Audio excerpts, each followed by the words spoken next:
So, what's up mga ka-action? No? Muli naman po tayo nagbabalik sa ating panibagong video, panibagong reaction mga ka-action, mga kakampeng.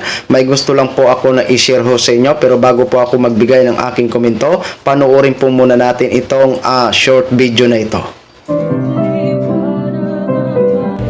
Hi, what's up you guys? It's Mika Salamangka.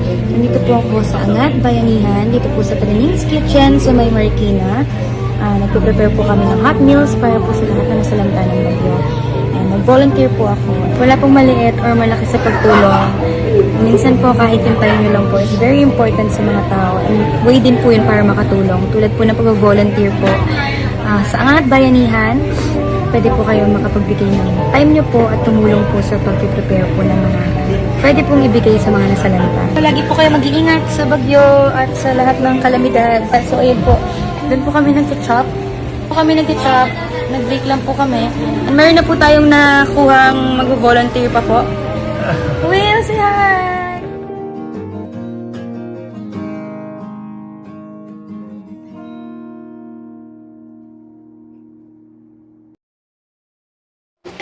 So yun na ho mga ka-action, mga kakamping, no? Sa hindi nakakaalam, ito si Mika Salamangka. Isa po itong sikat na personalidad, sikat na influencer.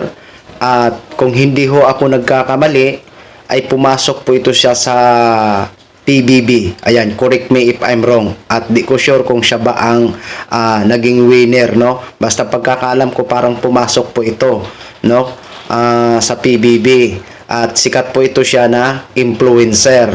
So, yan po, nakita po natin at kusa po siya or voluntaryo po siya na nag-volunteer dito sa Angat Bayanihan Kitchen dyan sa Marikina City, no? So, alam naman po natin na busy ho ngayon ang Angat Buhay Foundation ni former Vice President Leni Robredo, lalong-lalo na ho dito sa Metro Manila, kasi nga ho sa mga nagpapadala sila ng mga meals sa mga nasalanta nga ho ng kalamidad dito sa Metro Manila. Nakakataba lang po ng puso na kahit ito si Mika Salamangka ay isang kilalang personalidad at sikat na influencer, ay kusa siya na nagboluntaryo para tumulong dito sa aktibidades ng Angat Bayanihan Kitchen dyan sa Marikina, no? Siyempre tayo naman ang mga supporters ni former Vice President Leni Robredo, sa tuwing may nakikita ho tayo na ganito na kahit sobrang sikat, ang iba nga dyan, mga artista pa po, no? Pero bukod sa tumutulong ang mga artista, nagdo-donate pa po yan sa oras ng kung gusto nilang mag-donate, no? Kasi alam naman po natin kung gaano ka pagdating sa pondo. Ito si Mayor Leni Robredo, alam naman po nila na talagang mapupunta po talaga sa mga tamang programa, tamang mga activities na papakinabangan ng taong bayan. Kaya dyan, saludo po tayo sa mga ganitong tao na talagang kahit sikat ho sila, wala po silang pinipili, di ba? Kaya thank you so much sa inyo, Ma'am Mika, at sa lahat po ng mga volunteers na gumagalaw ngayon sa Marikina Kitchen, kasi dyan po ang, kung di ko nagkakamali, parang isang training center dyan sa mga pag-train ng mga lulutuin, di ba?